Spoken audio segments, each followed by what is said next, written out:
उत्तर प्रदेश की सियासत में आज बड़ा धमाका। अखिलेश यादव का बीजेपी पर तीखा हमला। भूमाफियाओं को संरक्षण, महिलाओं की अनदेखी और कानून व्यवस्था पर सवाल। चकरनगर से अखिलेश यादव ने खोला मोर्चा। गाजीपुर की घटना से लेकर जमीन कब्जे तक अखिलेश के आरोपों से गरमाई यूपी की राजनीति। धार्मिक मंच से किया सियासी वार। दोस्तों, क्या बदलने वाला है अब चुनावी समीकरण? उत्तर प्रदेश की सियासत एक बार फिर गर्मा गई है जब अखिलेश यादव ने इटावा जिले के चकरनगर क्षेत्र में पहुंचकर बीजेपी पर तीखा हमला बोल दिया। अहिरिया गांव में आयोजित श्रीमद् भागवत कथा ज्ञान यज्ञ कार्यक्रम में शामिल होने पहुंचे सपा के राष्ट्रीय अध्यक्ष ने न सिर्फ धार्मिक मंच से सामाजिक संदेश दिया, बल्कि पत्रकारों से खास बातचीत में प्रदेश की कानून व्यवस्था, महिला सुरक्षा और जमीन कब्जे जैसे मुद्दों पर सरकार को घेरते हुए कई गंभीर आरोप लगा डाले। अखिलेश यादव ने अपने बयान में कहा कि प्रदेश में भूमाफियाओं को खुला संरक्षण मिल रहा है और आम जनता की जमीन सुरक्षित नहीं है। उनका आरोप था कि बीजेपी से जुड़े लोग जिले की कीमती जमीनों पर कब्जा कर रहे हैं, जबकि प्रशासन मूक दर्शक बना हुआ है। उन्होंने ये भी कहा कि जब सत्ता और प्रशासन के बीच संतुलन बिगड़ जाता है तो सबसे ज्यादा नुकसान आम लोगों को उठाना पड़ता है। सपा प्रमुख का ये बयान सीधे तौर पर प्रदेश की शासन व्यवस्था पर सवाल खड़े करता है। गाजीपुर की हालिया घटना का जिक्र करते हुए उन्होंने सरकार को कटघरे में खड़ा किया। उन्होंने बताया कि विश्वकर्मा समाज की एक पीड़ित बेटी से मिलने के लिए समाजवादी पार्टी का प्रतिनिधि मंडल जा रहा था, लेकिन प्रशासन ने उन्हें बीच रास्ते में ही रोक दिया और उनके साथ अपमानजनक व्यवहार किया। अखिलेश यादव ने इसे लोकतांत्रिक मूल्यों के खिलाफ बताते हुए कहा कि विपक्ष की आवाज को दबाने की कोशिश की जा रही है। उन्होंने सवाल उठाया कि आखिर पीड़ितों से मिलने पर रोक क्यों लगाई जाती है और क्या सरकार सच्चाई सामने लाने से डर रही है।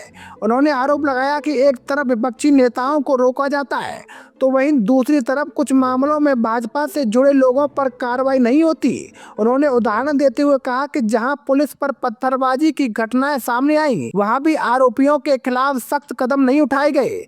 इस दोहरे रवैये को उन्होंने कानून व्यवस्था की विफलता करार दिया और कहा कि इससे जनता का भरोसा कमजोर हो रहा है। महिला सुरक्षा के मुद्दे पर भी अखिलेश यादव ने बीजेपी सरकार पर गंभीर सवाल उठाए। उन्होंने कहा कि प्रदेश में महिलाओं के खिलाफ अपराध बढ़ रहे हैं, लेकिन सरकार इस दिशा में ठोस कदम उठाने में असफल रही है।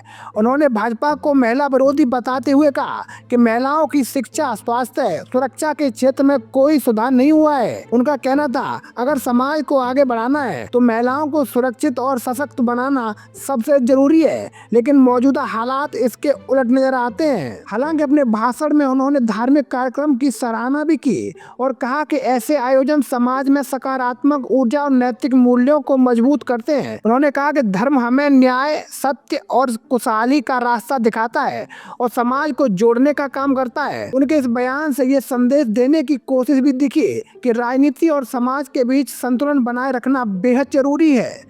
चकरनगर में दिया गया ये बयान आने वाले समय में उत्तर प्रदेश की राजनीति को और गर्मा सकता है। एक और जहां समाजवादी पार्टी सरकार पर लगातार हमलावर है, वहीं बीजेपी इन आरोपों को सिरे से खारिज करती रही है। ऐसे में ये साफ है 2027 के चुनाव से पहले दोनों दलों के बीच बयानबाजी और तेज होने वाली है। अखिलेश यादव का ये दौरा केवल एक धार्मिक कार्यक्रम में शामिल होने तक सीमित नहीं रहा, बल्कि एक सियासी संदेश भी बन गया। उन्होंने जमीन, कानून व्यवस्था और महिला सुरक्षा जैसे मुद्दों को उठाकर ये जताने की कोशिश की कि विपक्ष जनता के सवालों को लेकर सक्रिय है। अब देखना होगा इन आरोपों पर भाजपा की क्या प्रतिक्रिया आती है।